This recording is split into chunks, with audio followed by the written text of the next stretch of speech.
Hey everybody, I'm Sam Haymart and you're watching Test Driven TV. Today we are test driving the 2026 Hyundai Palisade XRT Pro, Hyundai's flagship SUV in the off-road flavor. So we're going to have a good look at it inside and out. We're going to take it for a drive and then I'm going to tell you what I really think. For 2026, Hyundai has completely redesigned their full-size three-row crossover SUV, the Palisade. And while the XRT has been an option for a short bit, the XRT Pro comes for 2026 with increased capability and a few more features that make it even brawnier than before. What they've done this year with the redesign is they've actually made this quite a bit larger. It's 2.5 inches longer. It has a 2.7-inch longer wheelbase. And that gives this a bit more of a planted stance, meaning the wheels are pushed a little bit further out. The overhangs are a little bit shorter. As tested, this one is $51,000 and some change. Most of these trim grades for the Hyundai lineup essentially come one way, and this is about mid-range through the trim grade lineup, if not maybe somewhere between the middle and the top. There's a lot of trim grades, a lot of options. This one has the naturally aspirated 3.5-liter V6 under the hood. You can get a hybrid in the Palisade line.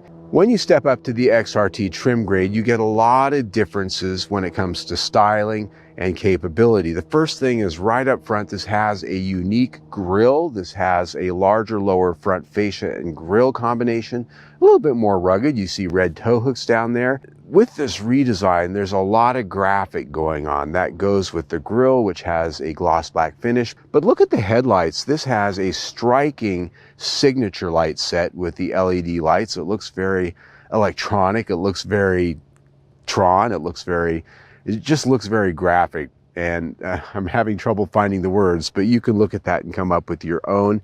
And then there are LED projector headlamps that are sunk into that actually do the lighting at night. A lot of that graphic is just signature lighting. And then there's also a bar across the grille. Coming around the corner, this has, one of the things I like about this is the 18-inch alloy wheels that are part of the XRT Pro trim grade. All-terrain tires from Continental 255/60 R18.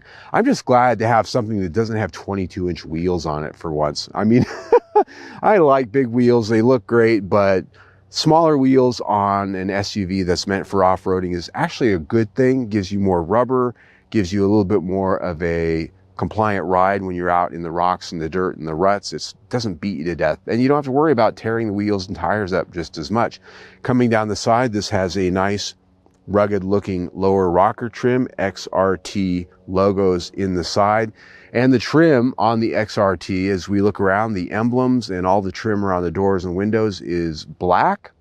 And this is the only trim grade that you'll find in the Palisade that offers black emblemology. As we come down the side and to the rear three-quarter view, let's look up at the top. This has standard roof rails on it, which allow you to connect any number of accessories, crossbars, tents, ski racks, whatever. This does have a standard sunroof on it. But coming around the roof line to the rear, this has all blacked out trim on this trim grade, and the rear window on this has a much more forward rake than before, and it has that Range Rover-esque silhouette. It just does. I'm not saying it's a Range Rover, it just does. And as we come down the shoulder line, it's got that same sort of bulking, massing, and feel. But zooming out and looking at the details, it's all its own. Down in the lower bumper, this is just like the front, a unique fascia design with a little bit of a garnish, red tow hooks, and behind a plate there, a standard tow hitch, 5,000-pound tow rating on this. And the last thing I'll point out really here are these taillights. Look at how graphic those are. LED, they really pop when you hit the brake or at nighttime when the lights are on. They work quite well. And they're just a nice graphic. They're completely flush fitting so that they don't really pop out in the way of massing, but they have a nice look. And it, again, sort of falls into that Range Rover-esque kind of flavor, especially from across the parking lot. The interior of the Palisade has been upgraded with better materials and a little bit more of an architectural design theme. And I say that looking straight forward at this dash, It has a very 1960s, 1970s American car sort of architectural living room layout. It's got a big wide shroud that goes all the way across. It's got a deep concave area with ambient lighting. It just looks classic American, very mid-century in a lot of ways. In fact, if there were a lot more bright work and stainless steel trim here, I'd say I was in a Thunderbird from the 60s or the 70s. It's just got that look and that feel. But while it has a retro sort of look, it's got a lot of technology going on. Right ahead of me is a 12.3-inch instrument cluster. Steering wheel has full controls, paddle shifters, and to the right of that, a 12.3-inch infotainment system. Nice, though, is that in the center stack are a lot of hard controls, not only for the infotainment system, but more importantly, there are hard controls down on the bottom for the HVAC. It doesn't force you to go into the touch screen for all of the things that you use every day, specifically the climate control. And best of all, there is a knob for the volume, a knob for the tuning, and jump buttons here to help you skip menus. I love that, because while this is one of the better infotainment systems in the business, it's still nice to just hit a button and get it done. Navigating around in the infotainment system is pretty easy. Hyundai has one of the better systems on the market. The menus, the graphics are very well done, and I've liked it in pretty much all of the Hyundai vehicles I've tested of late. This has a Bose audio backend, which sounds absolutely great, and it, of course, has wireless Apple CarPlay and Android Auto functionality. I like that because I get into a lot of cars, and when they have the wireless Apple CarPlay, I just immediately have my own interface that I'm used to using no matter where I'm at, and navigating becomes not even a second thought.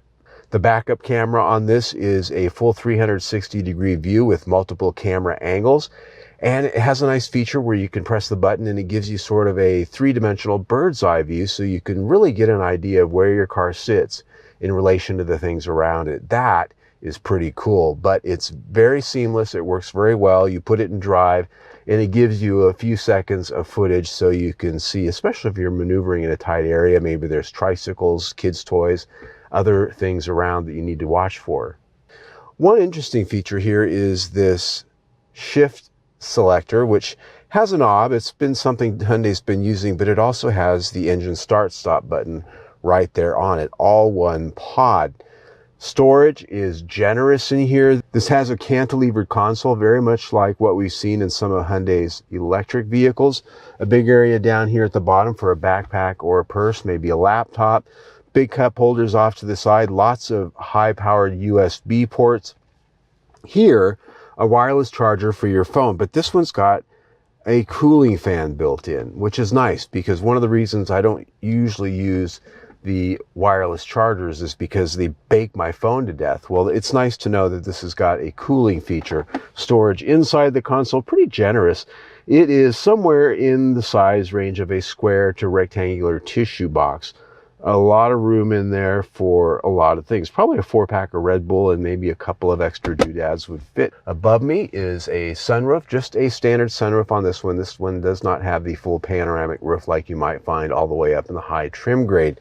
Now, speaking of trim, these seats, these are very comfortable seats. They have heating, ventilation. They look like sumptuous leather, but they're not. They're actually what they call H-Tex, which is vinyl. But they really look and feel a lot like leather. They're pretty convincing, and they're comfortable. Power for both the driver and the passenger in this trim grade, and I have really enjoyed sitting in these chairs this week. They've got good bolstering on the sides and a good adjustment range fore and aft, up and down, and getting all the lumbar stuff just right. So they're pretty good, and the steering wheel is heated as well.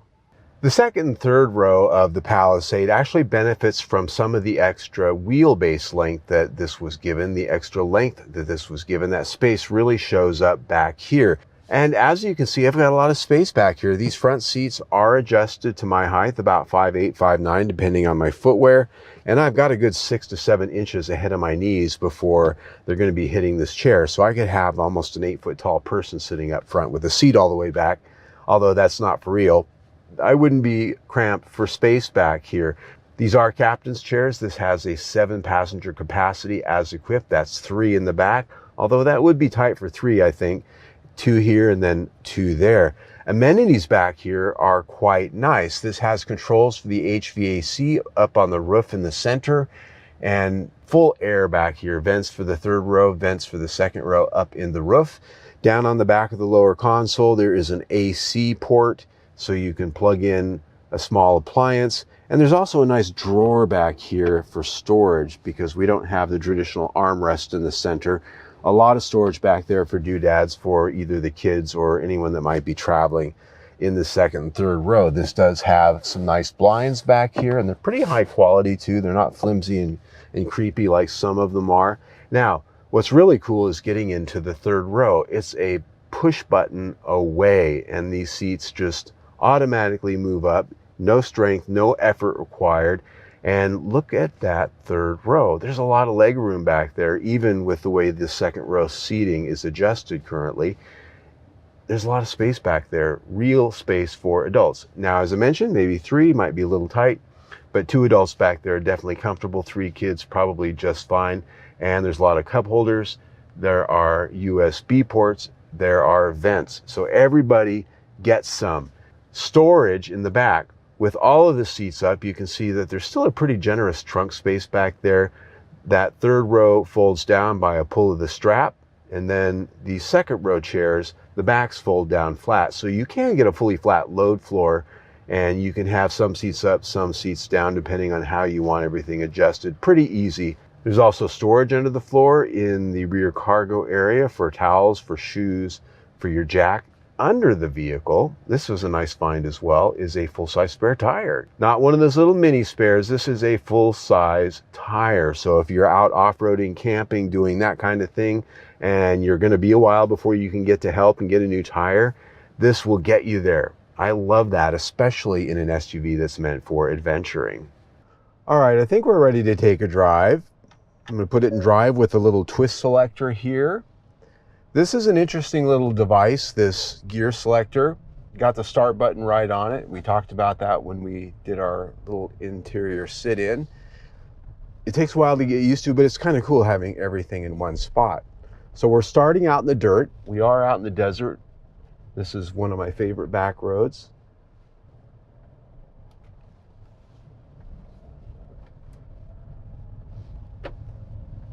So being out here in the middle of nowhere, this offers us the opportunity to just sort of have a drive to ourselves, have the road to ourselves, and sort of stretch this vehicle out. This has McPherson struts up front, independent multi-link suspension in the rear. When you step up to the XRT Pro, you get a 1-inch higher ride height, which gives this a total of 8.4 inches of ground clearance. So a little bit more off-road capability when it comes to getting through and that. Some of the other features this has to enhance its off-road capability with the trim grade are an electronic locking rear differential that works in tandem with some enhanced drive modes. When you get into the terrain modes, there's some extra modes that allow a little bit more specific detail and articulation for different surface types. A nice thing to have. It's all software driven and it ties into the traction control system, but extra granularity when it comes to mode selection is always a good thing when we have technology on our side. But when it comes to the ride and drive, being out here on this road, which is unique because it's got a very noisy pavement, these tires, the ride, the wind noise, it's actually quite serene. It's pretty quiet out here. And because we do have a taller sidewall on these tires, this has probably one of the softer rides you're going to find in the Palisade lineup. The bigger those wheels you get, the lower profile the tire, the stiffer and a little bit more abrupt the ride can be. But it's not a soft suspension. I found it to be a pretty firm suspension going over bumps, manhole covers, speed humps. You throw it into a curve out here on a road at speed. It's got plenty of stability, a lot of roll stiffness, so towing that 5,000-pound trailer, probably going to be a confident experience. It's just got a nice, quiet, well-refined handling character, and being quiet and smooth as it is, I think this is going to be a nice vehicle for road trips, whether you're just with a person or two, or whether you've got it loaded up and you've got the whole gang and all the gear. Cattle guard. It has the refinement that you'd expect in their top-of-the-line vehicle, which borders on a luxury SUV overall, but in this trim grade, it's got the extra capability you want when you say the word SUV. Now about what's under the hood, and it's worth a conversation because it's getting to be a pretty unique thing in the market. This has a 3.5-liter naturally aspirated V6 under the hood. 287 horsepower, 267 pound-feet of torque, and it's mated to an 8-speed automatic transmission. This comes with standard H-Track all-wheel drive when you step up to the XRT Pro. And the reason I say unique is because a lot of the competitors out there have gone to 4-cylinder turbos, which while they offer roughly the same or even more horsepower and torque than this does, they tend to be a little bit rougher and grainier and noisier. So a V6 that's smooth and silky, getting to be a unique thing. But the question is how does it go? So we're going to come to a complete stop here. We're out in the middle of nowhere, nobody around, and go.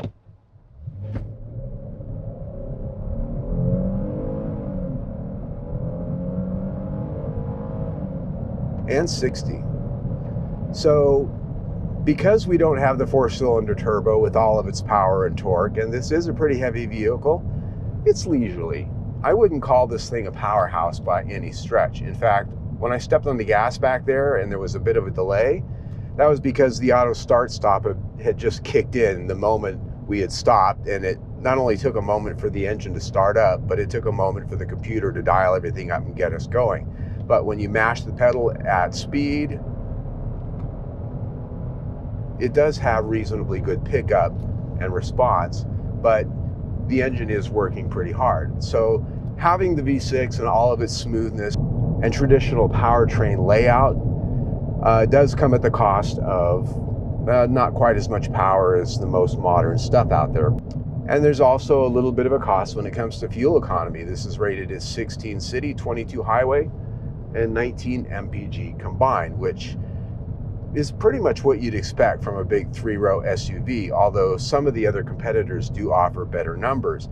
In my week with it, I've gotten almost 21. So it's actually been performing a little better, and I don't have the air conditioner on. It's finally gotten cold here in Phoenix, why I'm dressed like winter.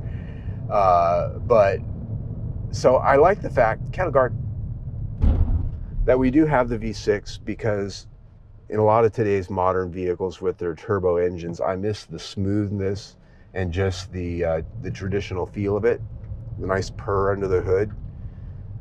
But it does come at the cost of maybe a little bit less power and a little bit less fuel economy. You got to pick your poison out there, folks. So the powertrain, though, overall has got a good level of refinement. This transmission works very well. It does have paddle shifters here, so you can manually shift it, maybe if you're towing or if you're in the hills. And in the drive modes, there's a tow mode, which will help to stay in lower gears. My bottom line here is that this is a nice all-around everyday powertrain that's pretty much in keeping with what we've expected over the years. Not the latest greatest, but pretty good as it is. All right, my friends, there you have it, our test drive and walk around, our sit-in of the 2026 Hyundai Palisade, and this, of course, being the XRT Pro. I like it. I think they've done a nice job with this redesign. The Palisade has always been the brand's flagship in the way of full-size SUVs. And when it comes to what this competes with out there in the market, I think it offers a lot to look at. And a couple of things that really set it apart, first of all, are its styling and its flavor. It's got a very finely honed detail set when it comes to styling, when it comes to features, a lot of tech inside that's really cutting edge, I think. One of the big things that sets it apart as far as the drive is the fact that it has a naturally aspirated V6 under the hood, and we talked about that when we were on the drive. It's getting to be a novelty out there in the market. A lot of the competitive set, they've gone to 4-cylinder turbos. We just had the Chevrolet Traverse Z71 out here, this very same spot, just a month or so ago for a test drive, and around the same price, around the same size, about the same type of trim grade with the off-road tires and wheels and suspension and the blacked out trim and so on, tow hooks. This has a completely different character though, and it has that smooth V6 under the hood, whereas the Chevrolet had a 4-cylinder turbo, which was great on power Nothing to complain about there, but it didn't have the inherent smoothness and silkiness that a 6-cylinder engine has. And a lot of traditional customers still like to have that. And there are not that many vehicles on the market that offer that anymore. And so this is it right here. This is an option in that way. But when it comes to what we're spending here, $52,000, give or take, we're just about a little bit higher than the middle of the trim grade for the Palisade lineup. You can spend more going up into the higher trim grades. You can spend a lot less going into the lower trim grades. There's a hybrid available that not only has better mileage, more horsepower, it does cost a little bit more money. So I'm happy with it. I like what they've done here. And so I would definitely recommend that if you're in the market for a 3-row SUV, full-size family wagon, and you maybe want something that can go in the dirt, has a little bit more when it comes to the traction capabilities, this is worth a look. Yeah, so there you go. If you like what we do, you can see our latest video right there. Better yet, subscribe to our YouTube channel right down there. Either way, stay tuned.